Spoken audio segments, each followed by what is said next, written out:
المختصر في تفسير القرآن الكريم صوتيا. ولقد يسرنا القرآن للذكر فهل من مدكر. ولقد سهلنا القرآن للتذكر والاتعاظ فهل من معتبر بما فيه من العبر والعظات.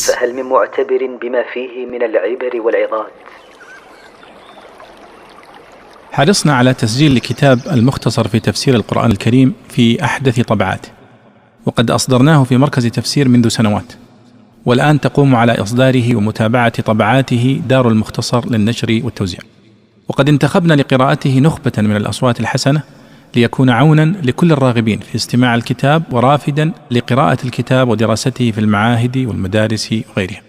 وها نحن نضعه الآن بين يديك أخي المستمع وأختي المستمعة في حلة قشيبة، وقد اخترنا للتلاوة صوت المقرئ الشيخ صابر عبد الحكم جزاه الله خيرا برواية حفص عاصم المعتمدة في كتاب المختصر. وقد تم تسجيل المصحف بدعم ورعاية كريمة من برنامج عبد الرحمن بن عبد الله الموسى لخدمة المجتمع جزاهم الله خيرا. كما تم تسجيل كتاب المختصر بدعم من أوقاف نوره الملاحي جزاهم الله خيرا، وبأصوات 3 من القراء، وهم الكتاب كاملا بصوت الدكتور عبد الله بن سعيد الأسمري وبصوت الأستاذ ساعد الغامدي، وسور المفصل بصوت الأستاذ عبد الرحمن بن محمد الشايع جزاهم الله خيرا. وقد خصصنا له منصات وقنوات خاصة في اليوتيوب والساوند كلاود والبودكاست بمنصاته، وبعض الإذاعات العربية حول العالم والتليجرام، وسنتابع نشره بإذن الله على ما يناسب من المنصات، ونسعد بتلقي أي مقترحات لتوسيع دائرة الانتفاع به ونشره. ونسأل الله أن يرزق هذا العمل القبول والنفع، وأن يتقبل من كل من يدعمه وينشره. سورة الناس مكية. من مقاصد السورة الحث على الاستعاذة بالله من شر الشيطان ووسوسته. التفسير: قل أعوذ برب الناس. قل أيها الرسول أعتصم برب الناس وأستجير به.